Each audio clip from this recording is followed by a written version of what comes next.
Hi, this is H. Kimball and I'm the Mad Stamper. I want to show you the new Rotary Addition for the Stampin Trimmer. This is a fantastic accessory for the trimmer which will change what you expect from a paper cutter. When I first got the trimmer last fall, I was thrilled with it. The wide base means that you can cut a 5.5-inch card base without opening the extension arm, although you have an arm for when you need it. The trimmer has lines every 1/4 of an inch, which helps position the cardstock so you'll get good square cuts. The entire base and the extension arm are covered with plastic, which means the numbers and the lines won't rub off like they did on my old cutter.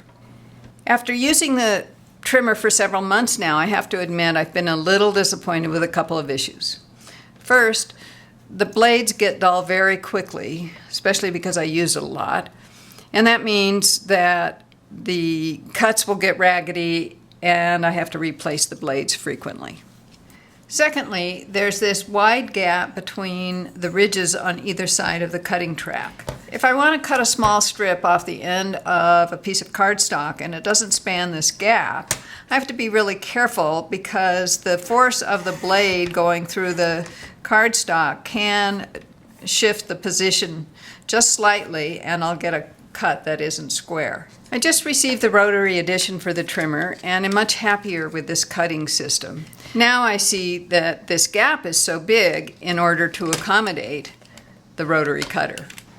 Instead of pushing this little triangular shaped piece of metal through cardstock, the rotary blade acts like a pizza cutter.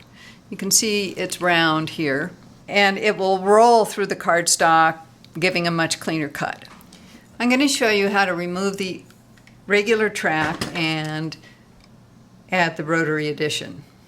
If you look carefully, you'll see that at the end there's a pin on the clear plastic track that goes into a hole in the base. And you just want to pull out and up really gently and it will slip right out of that hole. Then it will come out of the other end really easily.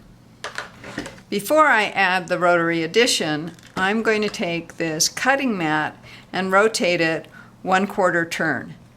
This is a really important step because if you leave this mat so that there's this track, the pizza cutter doesn't have anything to cut against and your cuts will look really raggedy. If you change back to this old style blade, you want to be sure to put the mat in the direction where there's a groove. To add the Rotary Addition, I'm going to take this pin and put it in the hole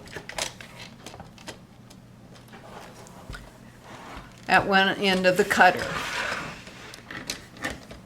Then at the other end, I'm going to pull out very gently and down a little until it slips right into that hole.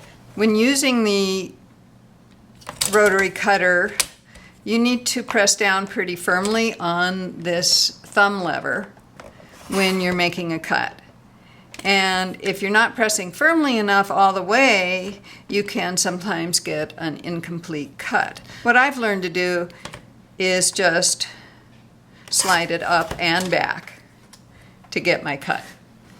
I don't have to hold the cardstock down quite so hard, even when the cardstock doesn't span that gap. I still have to be careful, which is why I like to use a longer piece of cardstock.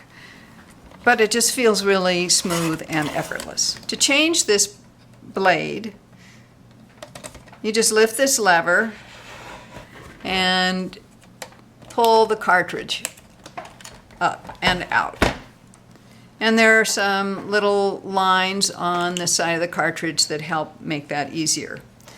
Then you can put in a new cartridge, making sure those lines are on the outside, and you're ready to cut again. Stampin' Up! Offers some decorative blades as well as one that creates perforations. So that's all there is to it. You'll love how you get clean and accurate cuts every time at a very affordable price. For more inspiration and instruction, be sure to visit me on my website at www.stampingmadly.com, the Stamping Madly Facebook page, and the Mad Stamper YouTube channel. Happy stamping!